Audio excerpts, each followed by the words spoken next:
Bonjour Jafar Ekel. Bonjour à vous. L'OMS lève l'alerte maximale sur la pandémie. Qu'est-ce que ça signifie? C'est fini, on n'entendra plus jamais parler du Covid? Non, ce que ça veut dire, c'est que pour cette phase, vous savez qu'il y a des niveaux d'alerte à l'échelle internationale par rapport à des phénomènes pandémiques ou même épidémiques ou endémiques. Il y a des niveaux d'alerte et donc il y avait un niveau d'alerte maximal eu égard aux événements qui se sont passés au cours donc des 2 années et demie ou des 3 dernières donc années. Et aujourd'hui, la situation épidémiologique mondiale, aussi bien pour les indicateurs de fréquence que pour les indicateurs de gravité, c'est-à-dire la mortalité et la létalité, aujourd'hui, il n'y a plus de raison d'avoir un système d'alerte maximale. Cela ne veut pas dire qu'il ne faut pas être vigilant, qu'il ne faut pas continuer les systèmes de surveillance classiques et de préparation des ripostes de tous les pays, mais aujourd'hui, la pandémie Covid-19, à l'heure où je vous parle, n'est plus un enjeu d'alerte maximale ou de danger mondial sur le plan sanitaire.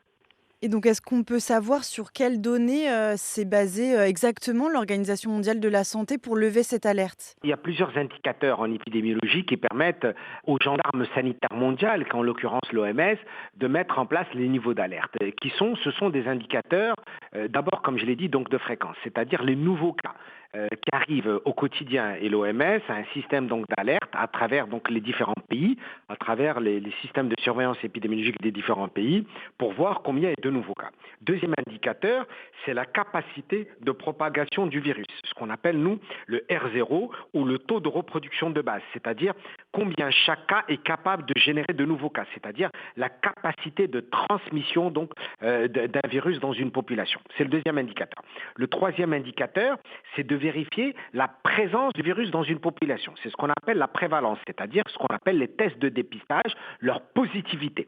Combien il y a de tests positifs donc dans une population.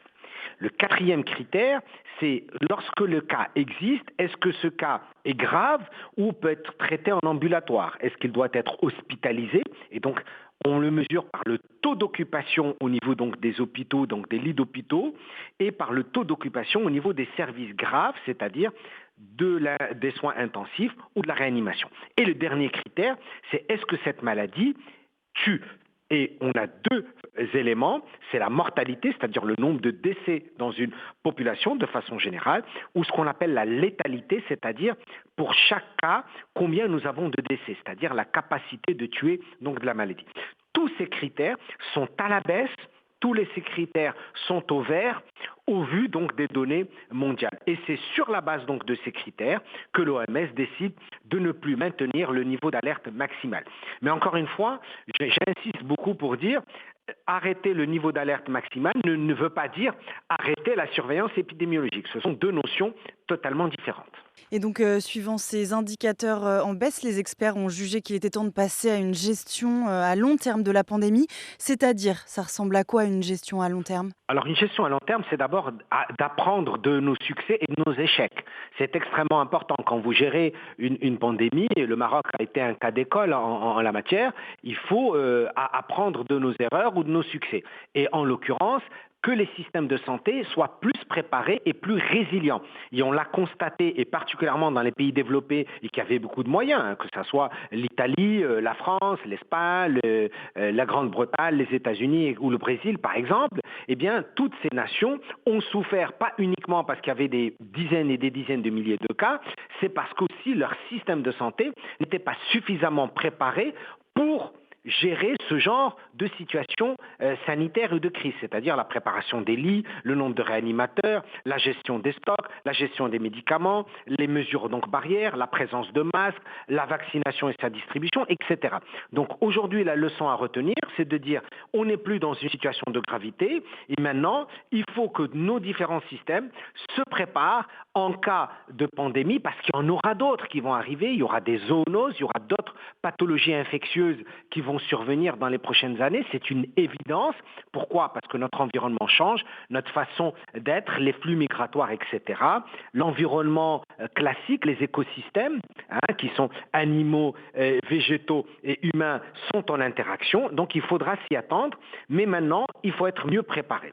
Et d'où l'intérêt de cette position de l'OMS, c'est de dire oui, aujourd'hui, on n'a plus besoin de mesures d'alerte maximale, mais revenons à une situation normale avec des plans préparés de riposte à la gestion des crises. Mmh. Et donc au niveau mondial, la situation donc s'est améliorée. Avant de parler d'une nouvelle pandémie, elle s'est améliorée. Qu'en est-il du Maroc également? La situation s'est améliorée, est-ce qu'on peut le dire? Clairement, on peut dire que le Maroc, d'abord, comme je vous l'ai dit tout à l'heure, c'est un cas d'école en matière de gestion de cette crise de la Covid-19, malgré bien sûr les difficultés que nous avons traversées sur le plan sanitaire, sur le plan social, économique, etc.